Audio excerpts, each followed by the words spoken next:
Hi, I'm Mac McCarthy, and I help people with their breakups. And today we're going to talk about, can seeing a therapist get my ex back? Short answer, probably not. But there's certain cases where if your ex gets to map out your therapy and choose who you see and tell them to fix all those problems, and really believes in that therapist, maybe that gets them back for a moment, a day, a week, a month. The idea that it's going to get them back right away, it's possible. It's not advisable. I would say if your ex is easily convinced, in other words, they just need one reason to come back to you. What's up, Smokey the cat? Then yeah, maybe. And being honest, I didn't have a long history of therapy. I'm not one of those people waving that flag. And I'm going to get into what I think's a little bit different about coaching and therapy. But before I get there, Sabina, Smokey the cat, how you doing on this Sunday? I would just like to say that there's a difference, but it's different with every coach and every therapist. It's like all these people that are famous at this point, whether they have a book or they have PhDs or they have a big time YouTube channel, they have an immediate placebo effect, meaning that you immediately are like, all right, so many people approve them. They've gone to these institutions, they've written books. So automatically they have more clout. They are official. They are certified. And there's some truth to that, but it's not absolute, right? So what happens is those people have immediate authority. I've talked about this recently where I was watching this interview. Jesse, how you doing? I was watching this interview, and this guy was a neuroscience, no, not a neuroscientist, neurologist on interviewing a CEO. Very good podcast, interviewing a CEO. And this guy, specializes in the brain. 80 all the the things that would be technical, and he looks at the brain and then he tells you what you think. And so someone came to him and he's talking about this in the interview about what to do if his wife and him are having problems. And the guy was like, start off with having a good pasta dinner. What the fuck? Have a good pasta dinner, go for a walk, because pasta stimulates such and such hormones. He starts getting into a scientist, version. Studies show that eating pasta does this. What if she doesn't fucking eat pasta? I mean, everything was study based. Studies show this, studies show that, studies show this, studies show that. Everything was take a pill. Well, those things can work. The reason they work really well is the placebo effect. This guy, um, he's an authority figure, right? So, and he said this, and the guy's like, "Really?" The guy interviewed is like, "Oh, pasta, huh?" So, like, how many guys are gonna go, "Oh, really? To get to twiddle the strings of my wife, I'm gonna feed her pasta and dinner." He literally said this, and he said it dead serious. Start off with a pasta dinner. And this guy's like a 40-year surgeon. He must be right. He's got letters by his name. He's being interviewed on a big podcast. It's not to say it doesn't work. It's just going to work a lot better because someone believes in it. And the guy's got good intentions and everything. It's just one of those things. So bottom line is, and I've heard this a lot, people, I don't like therapy. It doesn't work for me. This one comes up a lot. No one can ever fix me. I have ADHD or whatever. I have this, I have that, I have PTSD. No one can help me. Some of these people like that, they don't want to be helped. There's a secondary gain. They're getting money from the government to be nutcase.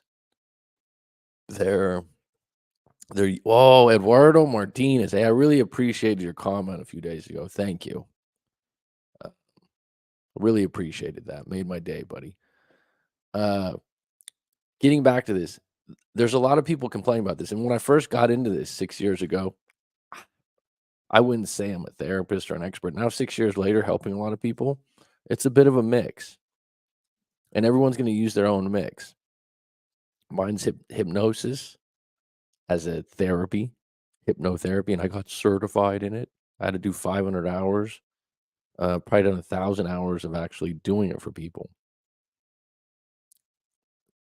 Coaching is more strategic, it's more talk-based, it's more, "Let's look for solutions." But whoever you get in your search, whether that's a therapist or a coach or spiritual advisor, I don't give a shit. I went to someone when I had my bad breakup that was, I forgot what she called herself, but she was a sort of psychic, she could see things. Maybe it was a spiritual advisor, I could look her up right now. But it was more like she told me a few things like, "Oh, you look like you like to be a writer, you look like you like to do these things."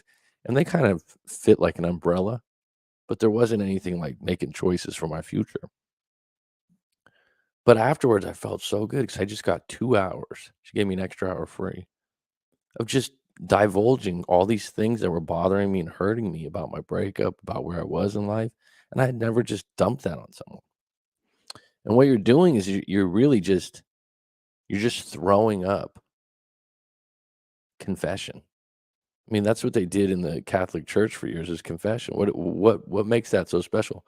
You're holding some secret or something about you that you think's a lot heavier that no one else has, and then when you divulge it and someone neutrally receives it, meaning they don't show you pity, they don't show you any kind of, they even say, "Oh, that's not so bad," or "I've had something like that happen to me before."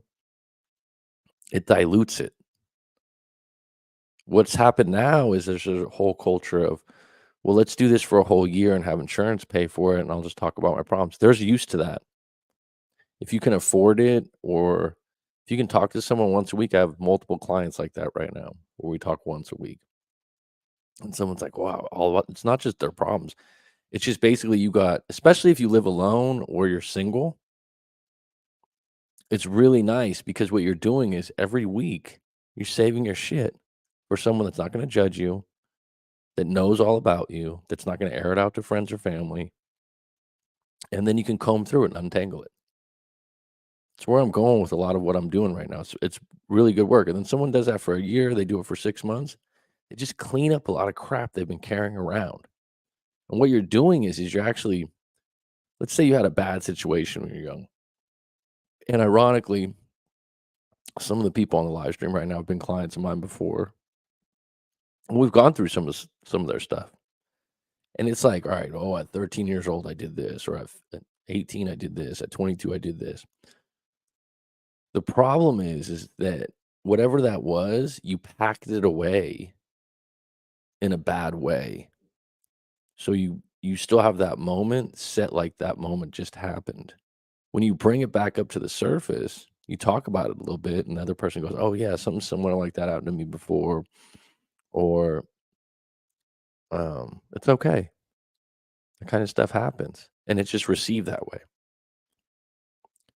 You just changed how you're carrying that trauma or that bad situation. You dropped it down 2 or 3 notches, and it's not so shameful, it's not so fucked up. It's the same thing in your breakup.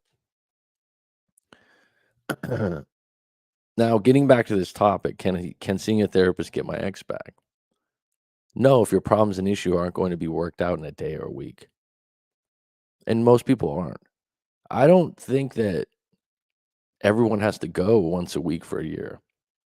I think that's a privilege.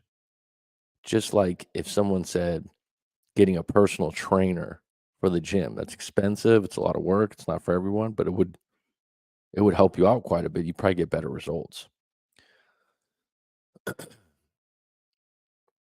How therapy actually works, like I said before, in my opinion, it starts with just telling someone stuff that you're scared to tell everyone else. They're not gonna change what happened.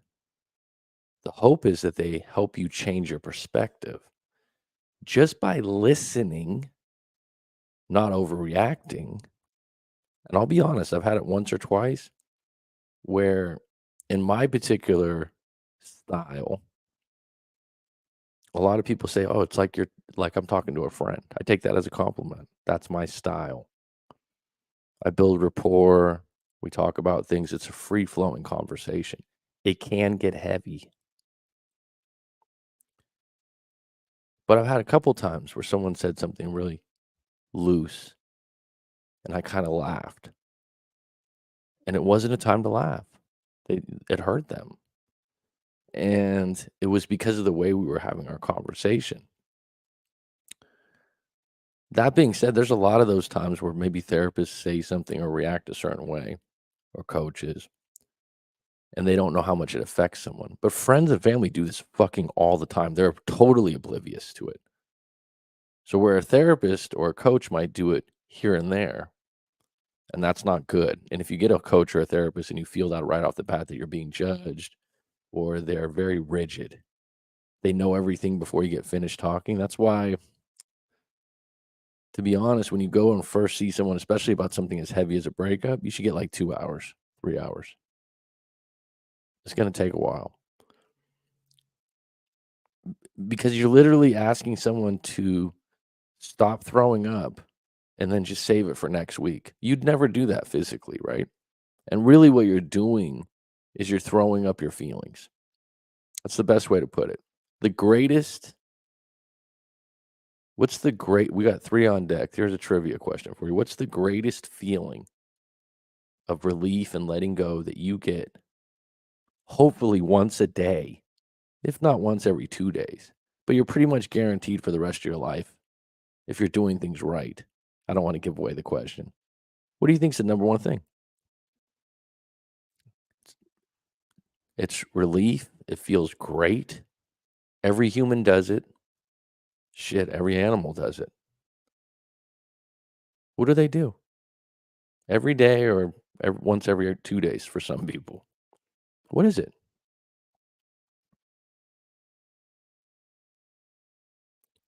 Anyone? Once you know it, you'll go, "Oh, yeah, that's right. That is true." It's your greatest, I wouldn't say greatest.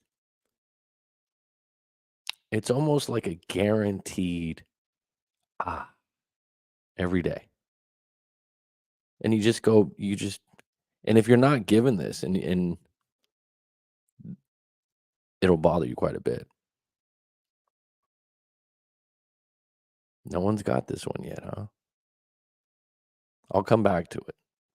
All humans do it. You get it every day, or you do it every day, or every other day. You don't get that with your feelings. Now in a healthy home with parents or a partner, a girlfriend, boyfriend, good roommates, you get a bit of sharing your feelings, having reactions, "Oh, this crappy thing happened to me," but you still feel like, "Oh, I can't tell them." And this is where therapists come in. This is where coaches come in. This is where talking to someone about your feelings because you're just holding them in. The longer you hold them in, the more you restrict who you are and how you feel about yourself and what you say. And sometimes for some people, just just like confession, and that's really what it is, it just sets you 50 to 60 times more free. And that's at the base of all therapy. Just talking about your problems, having someone receive them in a neutral to good way. Doesn't even have to be extremely positive. Number 5. So how therapy actually works, especially when you do hypnotherapy, where someone actually goes into a meditative state. Let's just stay away from the word hypnosis. It scares the shit out of everyone. It's just a meditative calm state, okay? And maybe someone gives you a story back or some things that you want, or you just get relaxed and you talk about your stuff in a more calm way. What you're doing is you're just planting seeds for the future instead of letting other people plant seeds for you. And that's the number one problem with social media and YouTube and all these things. You're just getting seeds planted for you. I need this. I should do this. None of them are your ideas, your inclinations. You're just grabbing, grabbing, grabbing, and you're diluting and dividing your attention. And as you do that more and more, you lose a track of who you are and what you really want. If you sit down with a coach like myself and you get into it and you start talking about what you want, why you want it, or why you don't want something, and now you can start planting some seeds for the future. And the thing that's hard for some people, they don't, it doesn't just happen. You don't have a good talk with someone and then the next day, everything in your life's golden. What you do feel, the thing I hear a lot, oh, I just feel better. I feel lighter. I'm in a better mood. Something's switched, especially with hypnosis. I don't know what it is, but something's changed. Okay. We redirected the ship into a new direction. That's it. Okay. This idea that you're going to, what's happening now in the name of selling things is that you're going 0 to 100. It's like, oh, let's not plant seeds. Let's just grow plants. You need water, you need seeds, you need soil, you need all that. It's the same thing when you're going to change your mind and change what you're doing. It's a little deeper. And it just starts with trusting someone and talking to them about your stuff. Okay. You're going to throw it. Like I said, it's just time to throw all that stuff up.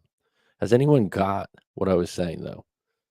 The one thing that we all do every day or every 2 days that's extremely relieving, makes space, and makes us feel better. Someone's got to get this.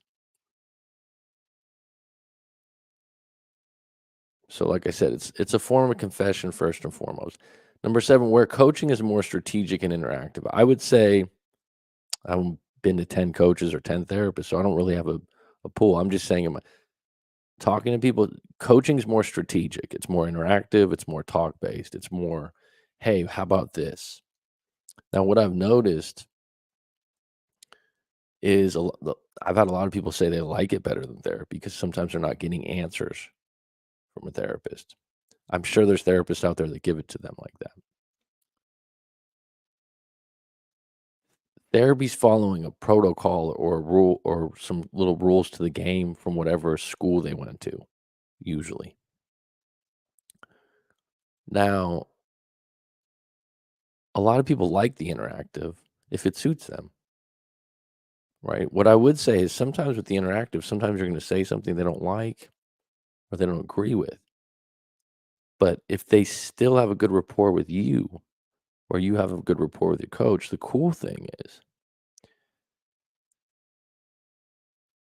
is you're going to go, oh, that's not it. But okay, so what's the alternative? Now your mind's thinking, no, that's not it.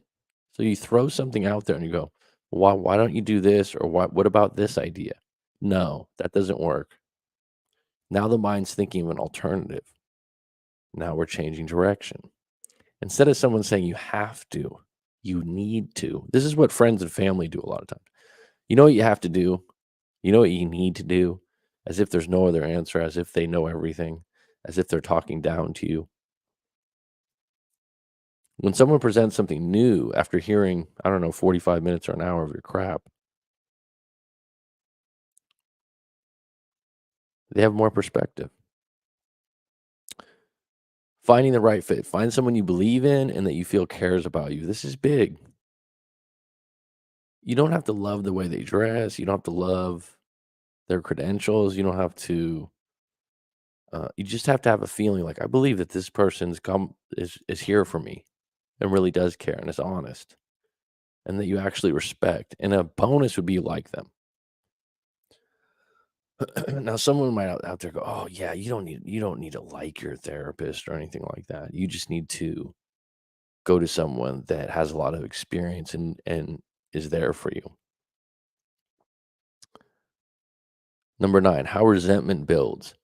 How resentment builds. So a lot of people have resentment. A lot of people are bitter. A lot of people are in stalemates of bad, negative states.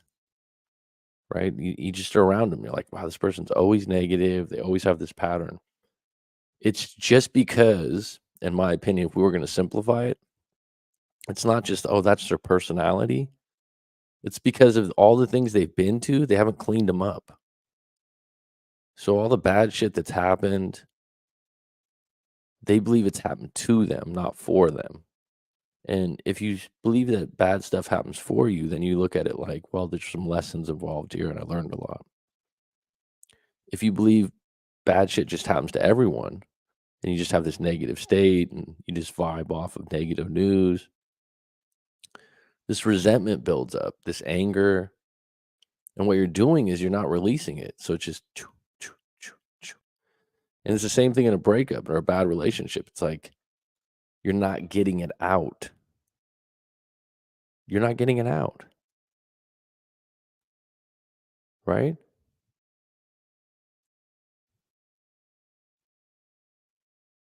But the bottom line is you need to untangle it and unpack it.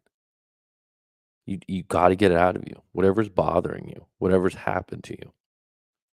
And the more you get it to the surface, the more you get it out there, the better you feel. Now, no one's answered the question of what you get every day or every other day that makes you feel great, relieved, and makes space. It's taking a good crap, right? When you go to a therapist or a coach, it's an emotional crap. That sounds sick and gross. Someone might go, ugh. It's the truth. And in the middle of one of those craps, you're not taking a break. You're not going, hey, stop it. Same thing with throwing up. Your body's saying, hey, I don't like this. This is bad for you. You're sick. This is poison. Unfortunately, it's the strange thing for people, we don't do that with our feelings. Just hold it in. Just keep it in there. And it affects everything that you do. The goal is gaining a new perspective that serves you better. That's all. So if you were like, oh, what's the point of therapy? What's the point of coaching? If I booked a session, I'm like, what am I going to get from this? Can I get my ex back? Is there some golden detail in there? I've talked to people for 2 hours. We went deep, and then at the end, it's like, so do I got a chance, or do I get them back? And it's like, all right, here's your choices. Here's the options. There is no yellow brick road, or hey, write this letter. Hey, do this, this, and this. First and foremost, you need to find out, is this person or is this relationship good for me at this time in my life? Do I see it being sustainable? Then if you're going to pursue it, there's no guarantee. There's no move that everyone makes and it always works. There's certain things that are more attractive or unattractive. There's certain moves you can make. But gaining a new perspective of, hey, I've got all these issues with this person. I'm really not feeling well, but I think I'm going to get through it now. I think I've unpacked it to a point where, and that's part of it too. You've talked about it, you've unpacked it, you've dissected it, and you can give it a rest. Everyone's had that experience where it keeps going over your head again and again. You're like, shit, I can't stop thinking about this. I can't stop thinking about this. Book a session. Have someone sit there with you for 2 hours. It's one of my few gifts. Not everyone can do this. So, shifting your perspective is what you see in people that are pretty successful. I was just watching The Last Dance with Michael Jordan, the documentary they have on Netflix. I've seen it before, I don't know, 3 or 4 years ago, and I just watched it again. And seeing this guy be a competitor, everything, you wouldn't think he was a positive person. But he's going to his dad's funeral, and him and his dad were extremely, extremely close, or how the documentary presents it. And he's like, "Look, my father always said make a negative into a positive." Now, someone might go, "Oh, that's a great thing." If he instilled that in his son as a primary rule, that's huge. It's huge. It's gotta be one of the biggest things to do. I mean, you don't have to make it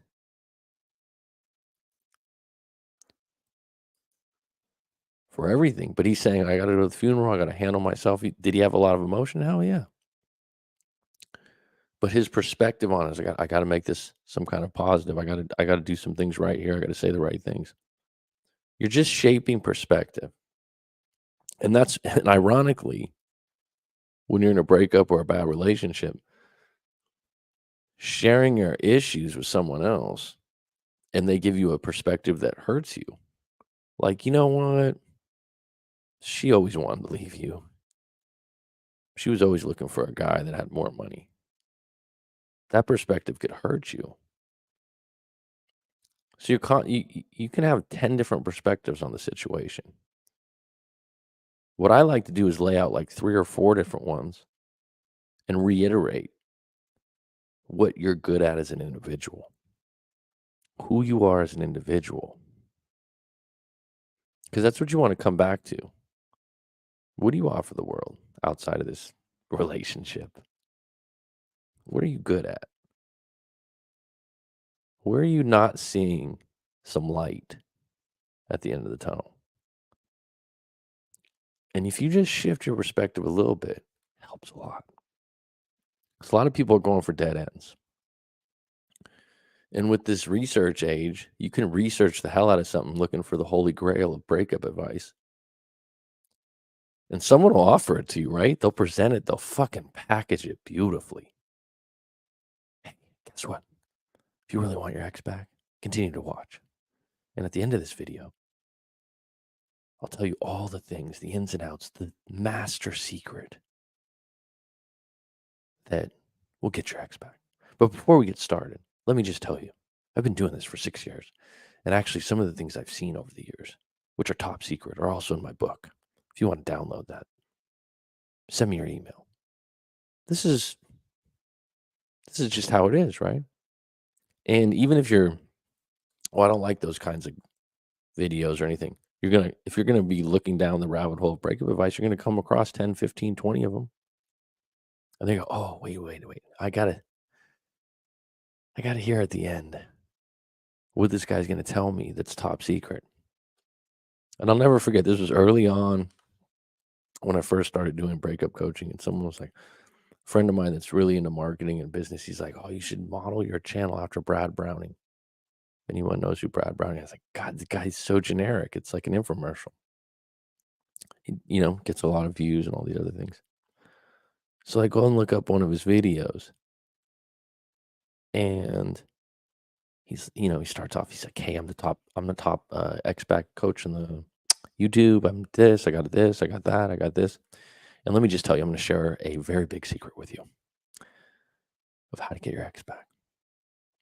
And this particular secret, it works very well. And by the end of this video, I'll tell you exactly what it is. It's like, I want to hear it. What you want to do is you want to send a text as you're driving by or a place that you used to go to get together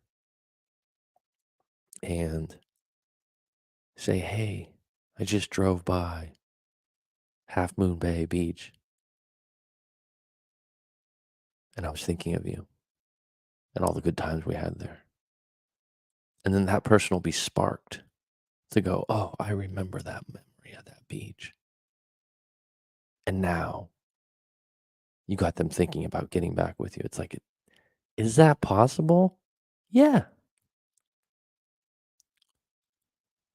Is it going to work every time?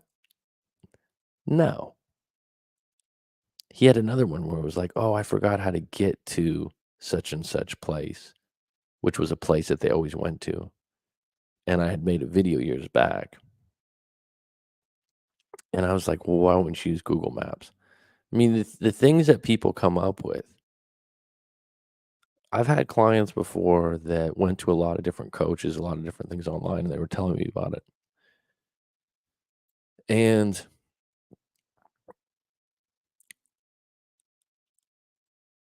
there's people out there go, oh, here, write them this, write them that. They write a letter, write a text, write an email. And some people have go, oh, that email that they told me to write worked. There's probably just some manipulative piece that wasn't half true that just got their heartstrings. Okay. But then we broke up again. right?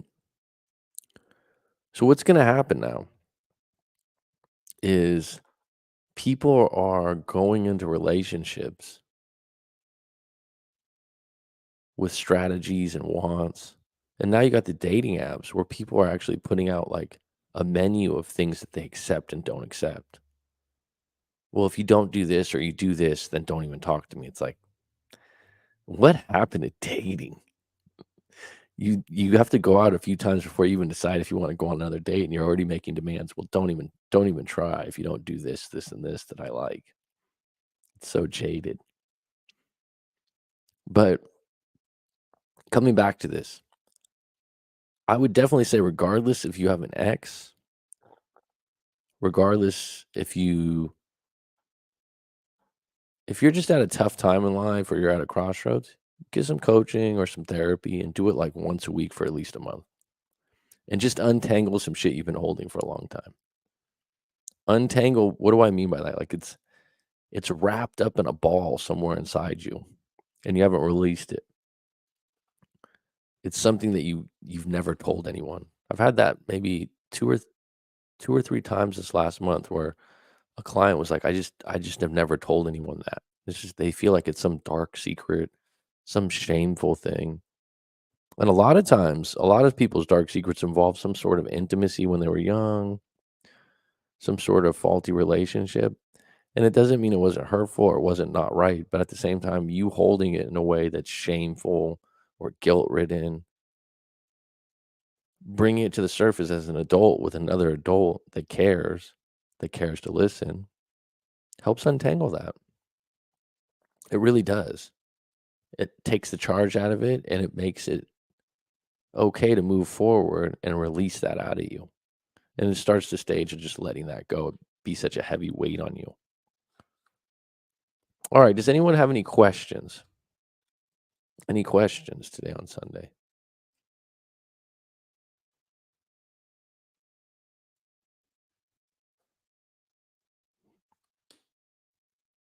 Mr. Chapman, Mr. Martinez, Smokey the Cat? No? I'll give it a couple minutes.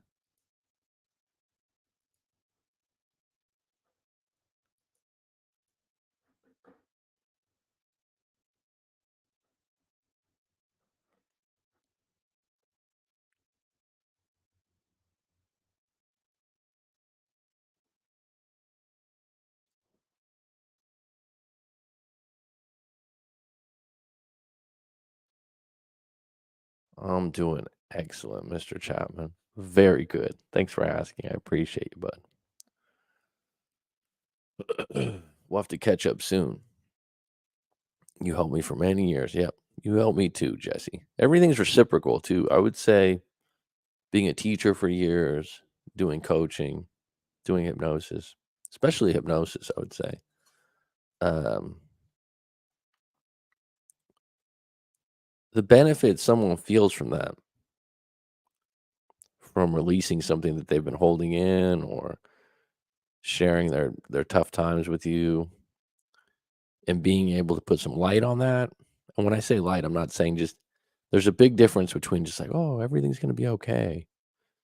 You'll be fine. You're a great person. You're this, to just listening with care and kindness. It both people benefit. Everything's reciprocal. You're either creating moments for both of you to feel good or both of you to feel bad. That's why I always tell you people want you to feel what they feel. And unfortunately, when they don't feel good, they spray on you.